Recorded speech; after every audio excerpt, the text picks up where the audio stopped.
All right. Thank you all for coming on this snowy winter afternoon. So this will wrap up the Sunday School series that I've been doing. I want to thank Father Patrick for asking me to do this as an opportunity to share with all of you what I've been learning. Excuse me. So the first two classes, we looked at gratitude, and we used that as an opportunity to explore spiritual emotion and how the spiritual life is one in which we're not simply learning right behavior, but our affections are being reordered. And we talked about the interconnection between what we do and how we feel and how we think, this web of multiple reciprocities that are involved in the reordering of our affections. And cultivating gratitude, I argued, was a key part of that. And then last week, we pivoted to talk about the pause. So the pauses in Gregorian chant, in the Psalms of Gregorian chant and Lauds and Vespers, I am using as a metaphor for ushering us into a slower and more contemplative life, where we can embrace the slowness and pause as something that is good for us, and again can retrain our affections, especially living in the time of haste, under the dictatorship of noise. We need our affections reordered so that we can embrace pauses and stillness and silence as something that is beautiful. So I suggested, I'm going to do a brief review of what we covered last week. Then I'm going to kind of go in a bit of a rabbit trail about that I was sent on by some of the Q&A. Some of the Q&A last week about efficiency and technique. I've been thinking more about that, and I just want to share with you. And then we'll have a brief time for questions, and then I'll share the remaining content in this series on the pause. So we talked about how the Sejara, the pause in the Gregorian chant, is an invitation to retreat from the tyranny of the urgent and push back against the dictatorship of noise. The pause ushers us into a mysterious world that runs counter to the logic of consumerism and industrialism. These pauses push back against the values of pragmatism and efficiency that characterize the modern lifestyle. According to the worldly wisdom of modern consumerism and cost-benefit economics, one is tempted to think these pauses are inefficient, because just imagine how much more prayers we could get done if all the empty spaces were truncated. Yet these pauses disrupt worldly priorities by gently suggesting a different way to be human. And ultimately, the pause is an invitation to a slower and more humane type of life. And when we were exploring this last week, I shared a couple artworks. One of these is Millet's painting The Angelus, depicting two farm laborers pausing their workday to pray, or ending their workday actually, to pray the Angelus. And I suggested that one of the reasons this painting resonates with us is because we all intuitively identify with the power of the pause. No matter how much our lives have been colonized by hassle, it is a natural human reaction to linger over the things we love. And we have to be proactive to do this. Living under the dictatorship of noise, we must intentionally create pauses to slow down and to linger over life silences. And the rhythms of prayer offer an invitation to this slower and more humane type of life. Another artwork we looked at last week was Rodin's The Cathedral, or the Ark of the Covenant. And I explained that Rodin was able to use empty space similar to how Gregorian chant uses silence. This stone sculpture has the effect of creating a mysterious inner space in the area between the hands. Like the pauses in prayer or conversation, the empty space is just as important as the actual content. The owners of these hands are not in motion to hold hands or to do anything productive, but they are just lingering with each other's gentle touch. And a work like this, the empty space, including everything that's not shown, because he doesn't show us what the rest of their bodies look like, what the story is behind this. So what if this is transitional to something? He was a master of understatement and the artistic use of empty space.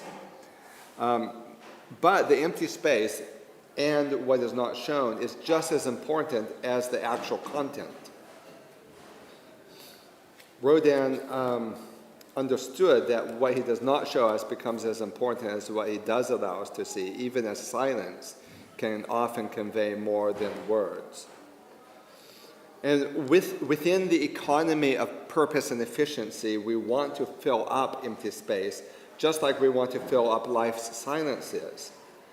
I explained that Americans find a 4-second pause in a conversation awkward, whereas the Japanese are comfortable with up to 8.2 seconds of pause in conversation before it becomes an awkward pause. So we want to fill up life's silences and empty space. And sometimes it takes an artwork like the cathedral to remind us that life's most precious moments are when we suspend our fixation with doing, producing, and consuming to simply linger in silence. Are you all right over there, bud? So this work, the cathedral, is a work of grace, liberating us from the fixation with efficiency and technique that have become hallmarks of the economy of purpose. And this ethic of being able to lean into silence and stillness is important in friendships. I suggested that most communication today does not exist against a backdrop of stillness, and the result is shallow friendships. Yet being able to listen to the silence, including being able to listen to silence with those we love, is key to flourishing friendships. So that is what I want to share by way of review, especially for people who weren't there last week. But some very fascinating issues came up in the Q&A about efficiency. Is efficiency bad? Does efficiency become an end in itself? And we talked about the paradox that when you slow down and take a break from the efficiency mindset, you actually become more productive. And I mentioned that some tech companies are now leveraging the benefits of contemplation and mindfulness because they've realized it makes workers more efficient. So here's a picture of a mindfulness room at Amazon, and here are pictures of people doing contemplation at Google. And this book, Search Inside Yourself, it was written by the mindfulness guru at Google, who found that when people practiced mindfulness and contemplative practices from the world's religions, that actually made them better workers. And so Google was just like, oh, this is great. We'll put money behind this. And I incorporated some of the practices in this book into my personal life. But something is missing here. Something is missing in all of this. And I was trying to put my finger on what it is, and I keep coming back to the fact that in classical Christian philosophy, there's a distinction between intrinsic and instrumental goods. And I have this slide to show that. So there's intrinsic goods would be things that we enjoy as ends in themselves and not merely as means. These are, a basic human good is something that derives its value from itself and forms a constituent aspect of human flourishing.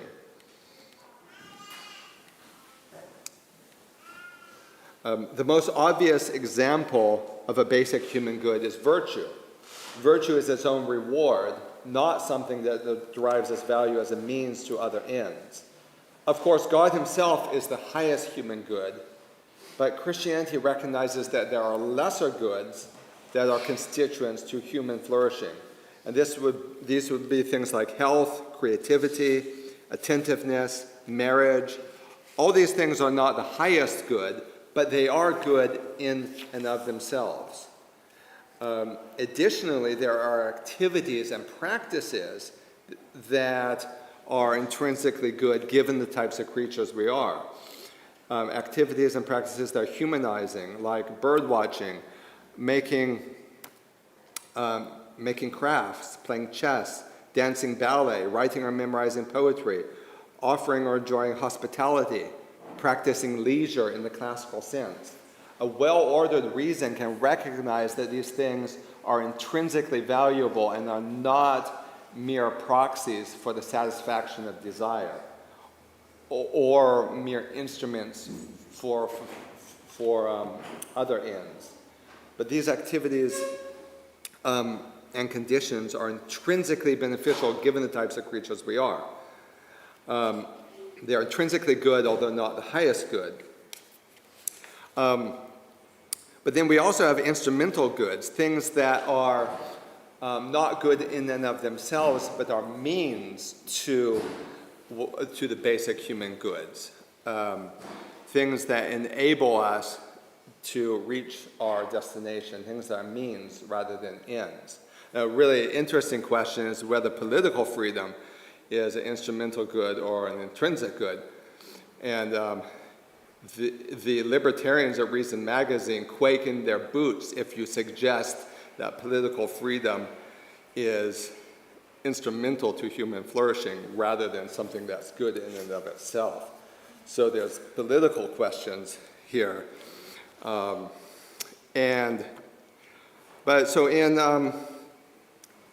the modern economy of purpose, we're nudged to minimize the value of intrinsic goods, to operationalize everything for pragmatic ends. And an example of that is what the director says in Huxley's Brave New World. He says, primroses and landscapes have one grave defect. They are gratuitous. A love of nature keeps no factories busy. It was decided to abolish the love of nature, at any rate, among the lower classes. Now, this is fictional, but in the real-life dystopia that we are living in, there are more subtle means of assaulting intrinsic goods. Instead of trying to destroy primroses and landscapes, the modern economy of purpose seeks to instrumentalize them, to find ways that things that are basic human goods only achieve their value to the extent that they can be operationalized for pragmatic means, for pragmatic ends. The mechanical mind sees the benefits of intrinsic goods, but not as intrinsic goods, but as merely one more technique within the economy of efficiency. And that brings us back to these mindfulness rooms at the big tech companies. It is true that we work more efficiently when we pursue things that are intrinsic goods, whether contemplative practices or art or music or creativity or literature or time in nature. because of how we're designed, we work better when we pursue these basic human goods that are constituents of human flourishing. And the worldly mindset sees this and then wants to reduce even these intrinsic goods to mere technique, to one more cog within the economy of purpose. And this is the modern predicament. The modern predicament is that even when we revive ancient practices that might offer a corrective to our fixation with utility, we often merely instrumentalize these practices for their pragmatic value. So people will listen to Mozart because it's good for the brain. They'll say you should read novels because it helps with emotional intelligence. You should practice yoga because then your heart rate will be better. You should learn Latin so it will help you on standardized tests. Yeah, exactly, and then people say that, as you know, it drives you crazy. Or we should hike in order to lose weight. And the problem is not to recognize the usefulness of intrinsic goods, but the subtle assumption that the value of anything lies in how it can be operationalized.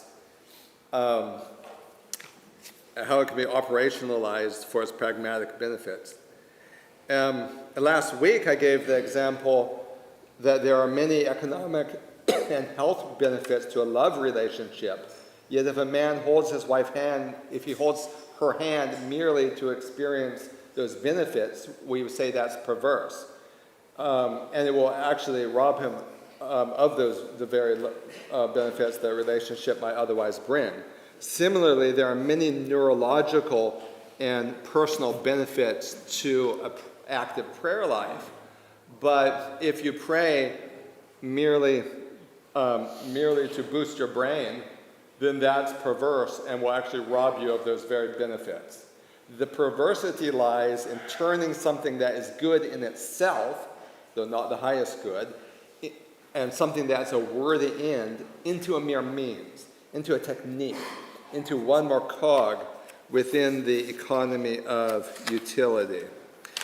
And the same is true of the pause and stillness and the ethic of leisure that the Christian contemplative tradition invites us to inhabit.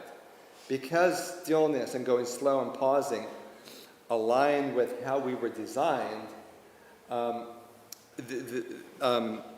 it does enable us to function better, but we must never see the contemplative life as merely a means to an end.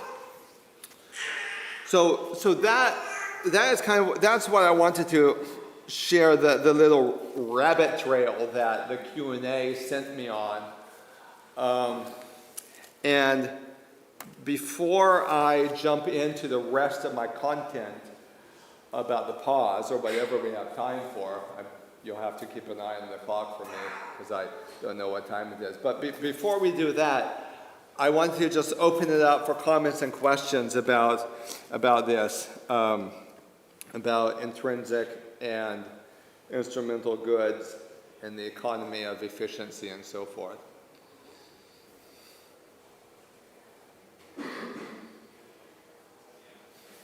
Yes. I'm interested in your thoughts about the difference in contrast between leisure and pausing and laziness. And what? Laziness. Oh. Yes. I'm trying to remember what Joseph Pieper said about that.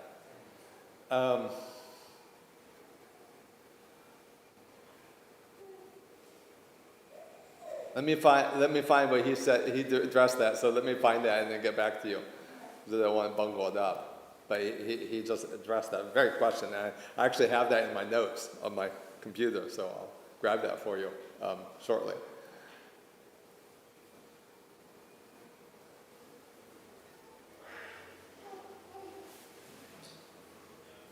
This is really important because we can, and this has historically been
Yeah, we started thinking of ourselves like a machine.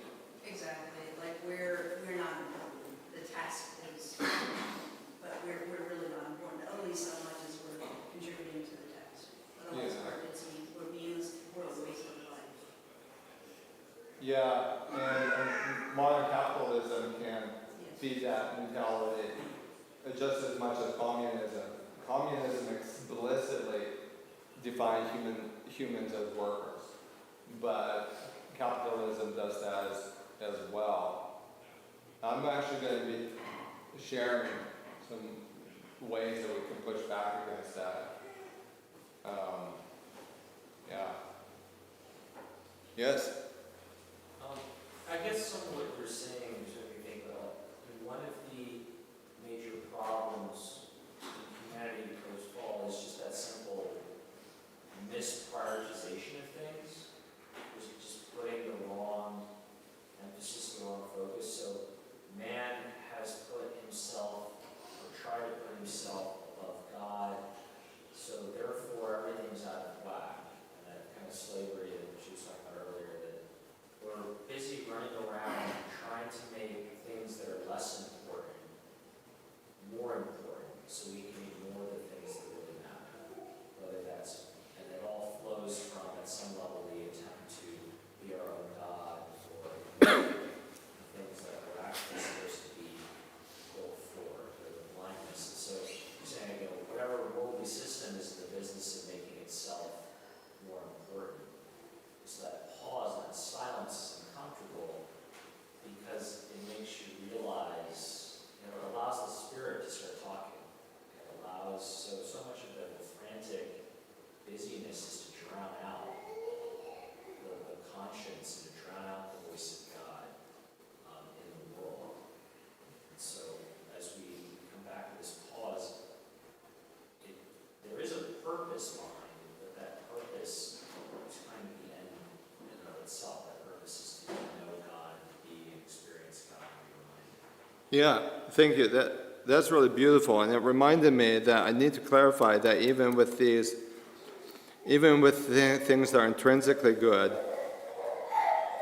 intrinsic goods, whether they're conditions like health, attentiveness, marriage, or activities like playing chess or bird watching or ballet or whatever, although these things are good in and of themselves, they are not the highest good, and they can become idols as well if they don't point us to God. And as you were talking,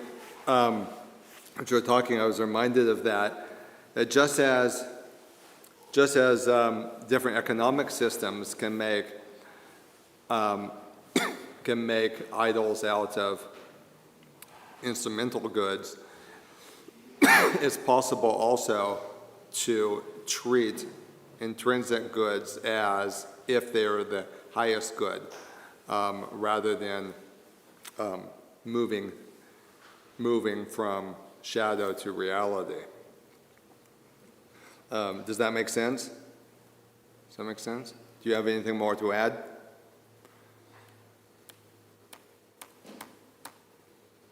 Any other questions or comments?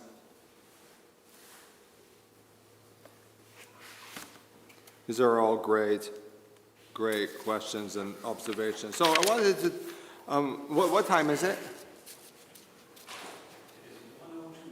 Okay, so I wanted to share a little bit about my experience, just trying to come to grips with a slower and more contemplative life. On the pilgrimage I went on in 2022, the year before I came here, I took a pilgrimage to the St. Herman of Alaska Eastern Orthodox Monastery here in the wilderness of Platina, California, and I went there for the first week of Lent. And when I went there, my mind was just buzzing with all sorts of things, a book deadline, different problems at work, and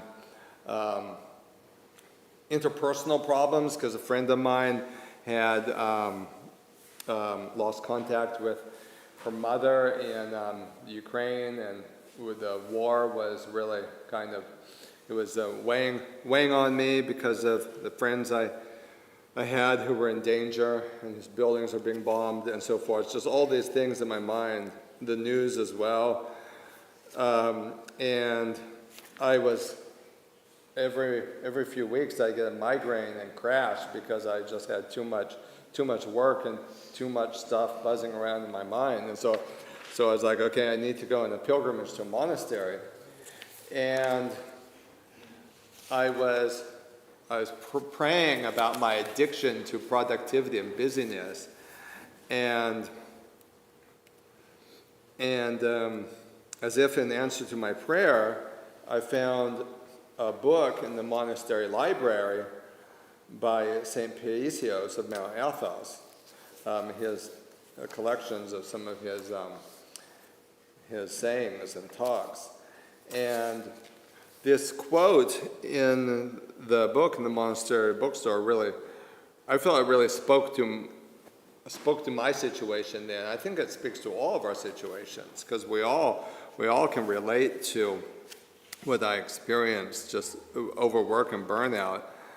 And he says in here, people today do not live simply, and for this reason they suffer from too many distractions. They open too many fronts of activity and lose themselves in endless solicitude. As for me, I just try to take care of one or two things, and then I start thinking about something else. I really like that. Just one or two things, and then start thinking about something else. I never try to do too many things at the same time. Let's say that I am thinking or doing this particular thing. Well, first I finish it, and then I start thinking about doing something else. For if I do not finish what I have started, I cannot find peace. That's interesting. One of the holiest men of the 20th century, even he could not find peace if he had too many things going at one time. When someone has too many things to do at once, he loses his mind. Just thinking about all of them at once can cause someone to become schizophrenic. There are some people who have limited abilities and can only do one or two things well. How many people have limited abilities here? When they get involved in too many activities, they end up doing nothing right and drag others along too. As much as possible, one should do one or two things only, complete them correctly, and then, with a clear mind and a rested body, get started on something else. For a scattered mind will not be able to do quality spiritual work. How will he be able to remember Christ? I'm going to go, I know this is a long quote, but I'm going to go, it goes on, and I'm going to share the rest of it with you. But this is not to make anybody feel guilty or to judge ourselves. Some of us, especially with children, lots of children, we just have to kind of lean into the fact that life is going to be very busy, and there's not going to be a lot of time to pause. But if this is your goal, then that can help you in making decisions about how much to take on. It looks like I don't have the rest of this quote in the PowerPoint here.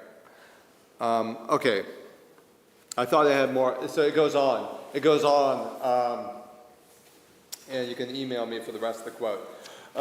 But I wanted to share some things that I applied in my own life after reading this quote, and the continuation of the passage on the next page, which I don't have here but can share with you.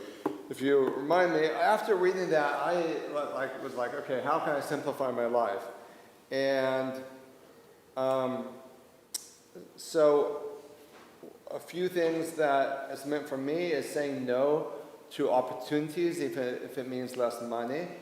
So if it means, instead of trying to read lots of books, I try to read a few books deeply, savoring and even memorizing my favorite passages. It's meant that I've had to become comfortable delegating tasks to others, even if they approach a job differently than I would have done it. It means downsizing by 95% so that I have less stuff to clean and organize and manage. So now, apart from the clothes in my closet and the books on my shelf, everything I own can fit under my bed or in the trunk of my car. So embracing a minimalist, that won't work for everybody. Everybody has to find what works for them to simplify your life. And here are just some suggestions. This is not for us to follow legalistically or to make an ideology out of this, but here are some things that some people find helpful in simplifying your life so that you can slow down, so that you do have time for pauses. Volunteering for less things. I don't know if that's a good one to share here, but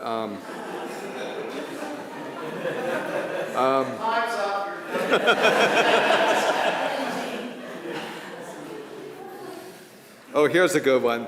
Moving closer to church so that you can, yeah, there you go.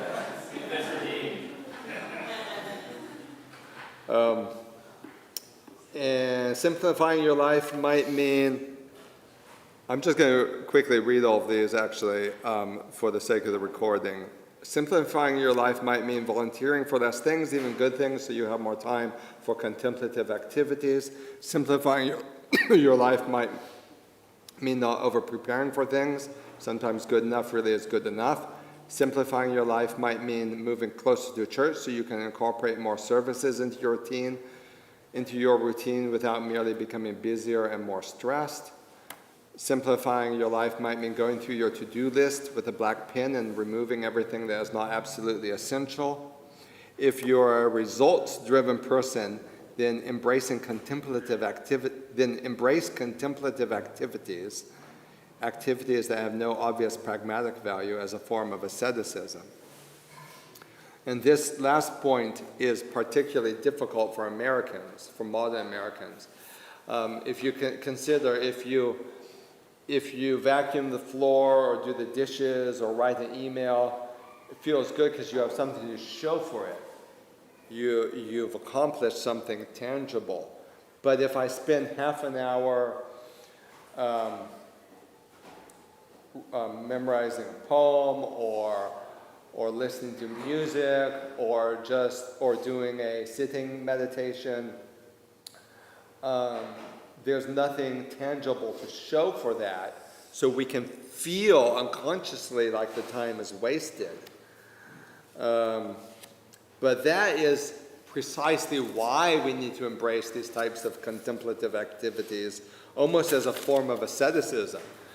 Even like recognizing it's difficult, but I'm going to do it as a form of asceticism to retrain my affections. And ultimately, to be able to keep silence within ourselves. John Grohl said, it's not enough to keep silence with others. We must keep silence within ourselves. We must not indulge our imagination. We must not always be thinking of what we have said or heard. We must not occupy ourselves with useless thoughts and reflections upon the past and future. It is not a little thing to be able to master our imagination, to control it, to fix it upon the present, upon what we are actually doing, and not to allow it to pause willingly before that crowd of thoughts which pass continually through our minds.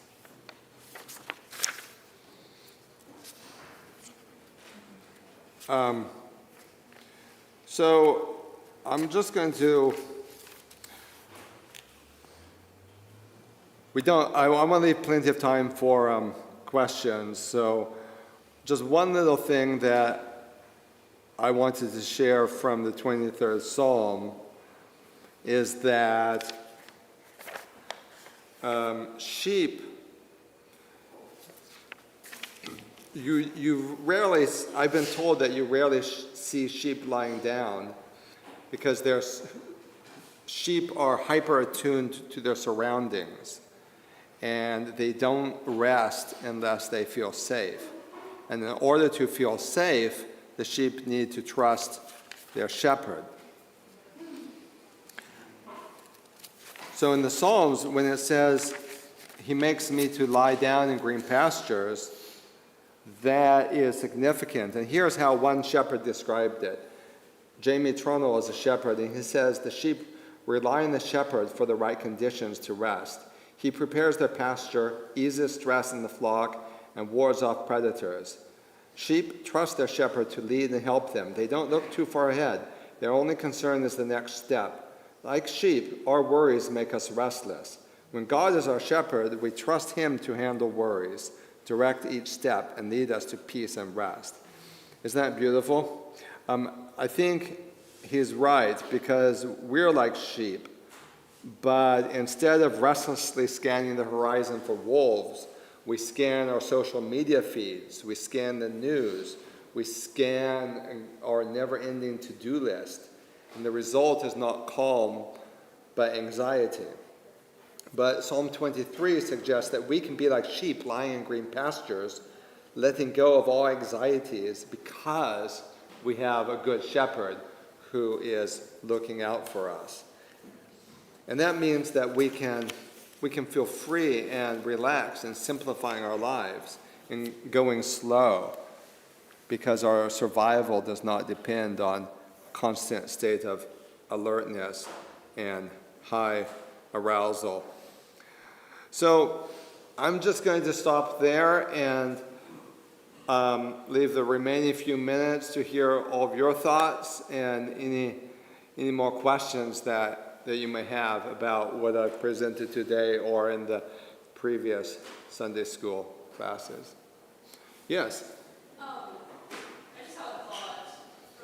Since this is my first time around being a parent, what you talked about with some things not specifically being results driven, having like an end that's perceivable, where you're like, oh, I did this thing, yay.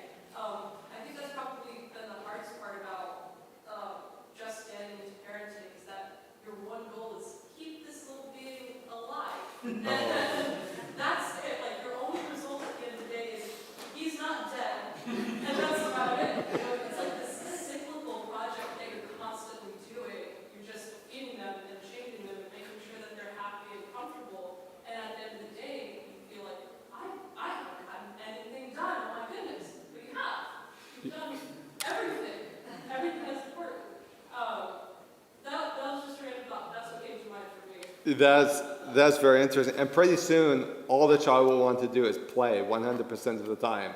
And then you'll have to adjust your mindset, like, okay, yeah, this day wasn't wasted, even though all I did was play. Maybe that's an oversimplification, but I remember when I had kids, young kids, it was like, because I was so results driven, I wanted to get them to play by themselves so I could go clean the house or dust or cook something, because then I felt like, oh, I'm doing something productive. And no, doing something that is good in and of itself is a valuable use of my time. And so that my children helped to re-educate me in what I had lost, the value of play. I'm sure G.K. Chesterton would heartily concur. Yes. So the volunteering thing, if I could pose a little, like quitting volunteering, I think would be a bad idea because I would feel guilty about it, but recruiting other members of the church to join a volunteering team might ease the burden if you feel overburdened by it. I think that's a great idea. I think that would be better. Recruit, yes, absolutely. Recruit lots of volunteers. Father's check will be in the mail. I did want to announce the next series, which will be entitled Idleness, the Devil's Work.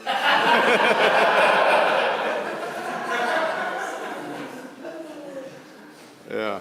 Oh, that reminds, yes. Okay. Anybody else? Butch. Not to follow that too much, but kind of piggyback on what Laura was saying, it occurs to me while she's talking about these things that we do, we don't really feel like we're accomplishing anything. It strikes me that that's kind of what love looks like. We actually do things that we don't, for another person.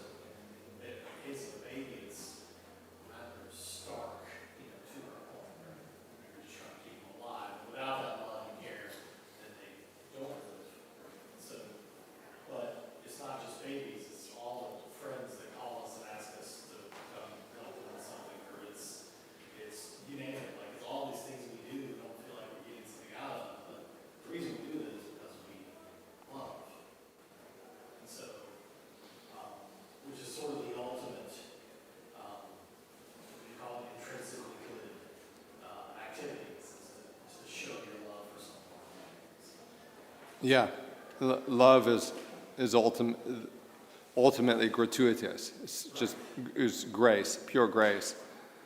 Kind of a couple of thoughts that have come in the comments, is this idea that, there, especially the earlier comment, so where is the line between policy and idleness?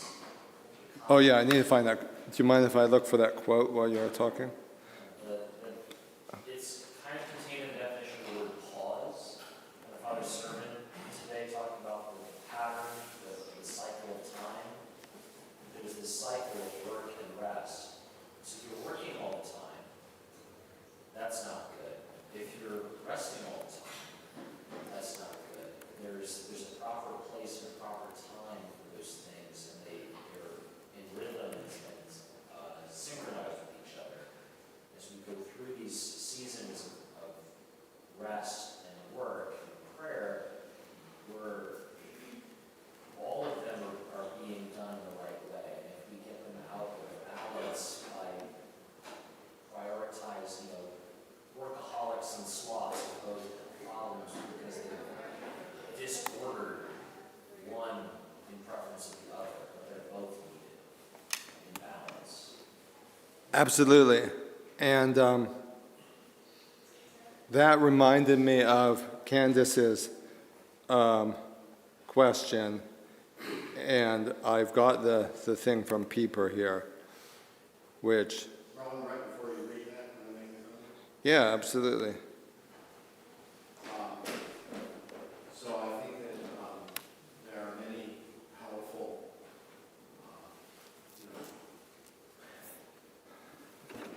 techniques to achieving this that should be studied, considered, employed. But there is one thing, truly one thing, that is not a technique or an instrument, but it is the actual fulfillment of the vision that you are expressing. And it's not something else. It is this one thing. And it's the Mass. And it's not a concept. It's not an abstraction. It's an actual thing you go to and participate in. So you don't go to work. You lose some guys here might lose $500 by attending Mass. Not each of them, but probably him. Not me. No, I'm kidding. No, in all seriousness though, you lose real hard currency. And it's all of us. When we're talking about how do we, what are ways that we can move towards this kind of life that you describe? There's a long list of stuff that we could employ and make part of our routine and our life. And I'm a big advocate of all of that. The Mass and the Divine Office. Mass is the one thing. It's not going to be something else. You're not going to come up with a better thing. No matter how many books you read or how long you think about it, that's it. So if you want to live this life, you will make the Mass the center of your life. And you will try to be practical about it as best you can. That has to do with where you decide to live, what kind of job you decide to get, and so you have to work all that out. You have to work the same for everybody. And then the Divine Office is number 2. That's the handmaid. So if you pray lauds and vespers, the whole thing started about the pause. But the pause is not a concept. It's not an abstraction. It's an actual real thing that you do when you pray lauds. That if you don't pray lauds, you're not doing it. You're just talking about it. But if you pray lauds and Compline or vespers every day, you've just committed 20, 30 minutes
I'm taking notes from what you're saying because this is really helping to connect a lot of the dots for me.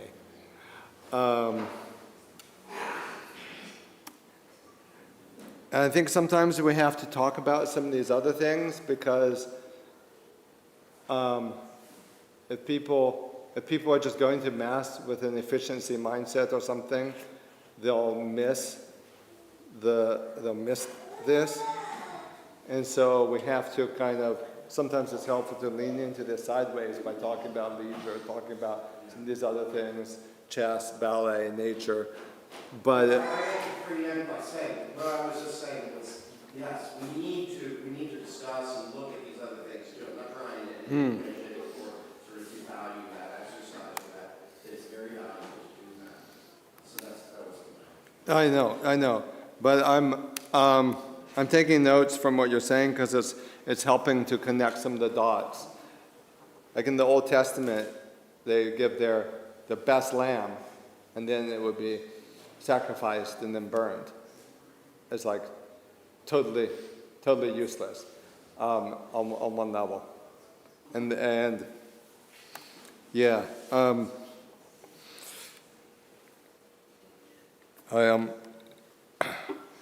had to unplug this because when I was taking notes, it kept going to my next slide, and I don't want to distract from what you were saying. But this addresses Candace's point. I'm not going to read. This is my summary of Pieper. I'm not going to read all of this, but you can take a picture of it if you want. Does anybody else have anything to say or comment on or observe?